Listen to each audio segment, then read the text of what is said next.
I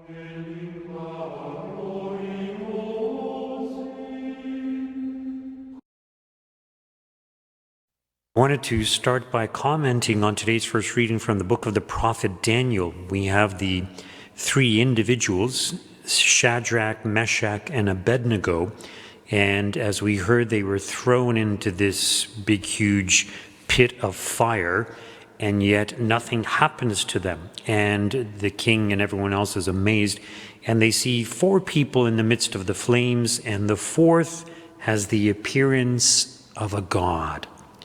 So who is this fourth individual? Well, it could be an angel that is protecting them, shielding them from the fires. It's also possible that it could be God manifesting himself in human form to shield these individuals. So it's a kind of foreshadowing. Either way, it's a kind of foreshadowing of Christ delivering us from the flames of hell. And notice in today's gospel reading, our Lord says, "Very truly I tell you, everyone who commits sin is a slave to sin." So sin is addictive by nature because there's always some good, some pleasure, some consolation that we derive from every sin that we commit. And we're all sinners. Most of the time, hopefully, we just commit venial sin, but sometimes people do fall into mortal sin.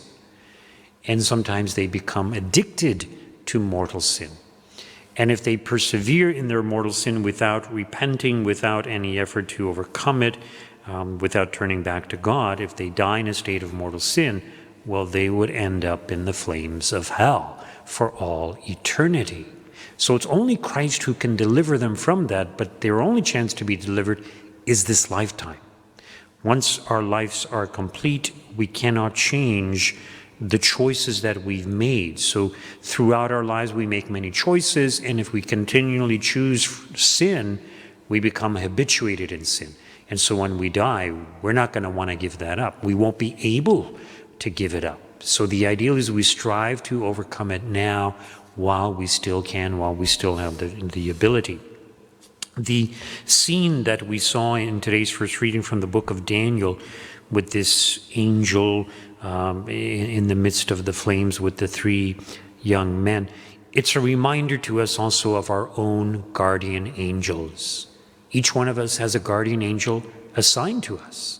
And our guardian angel can and does deliver us from many dangers, not just physical dangers, but often dangers that could affect us spiritually. But the problem is that we often don't listen to the inspirations of our guardian angels. Often we're intent on doing something wrong, even when we know that it is wrong. So we need to be open to the inspirations that we receive from God. When we are inspired to do good, yes, we should do it. Even there, we have to be prudent. So, we can't just, give away all our wealth to all the poor in the world. So we do have to practice prudence even when we receive good inspirations. God will often inspire us to do good, our guardian angel also.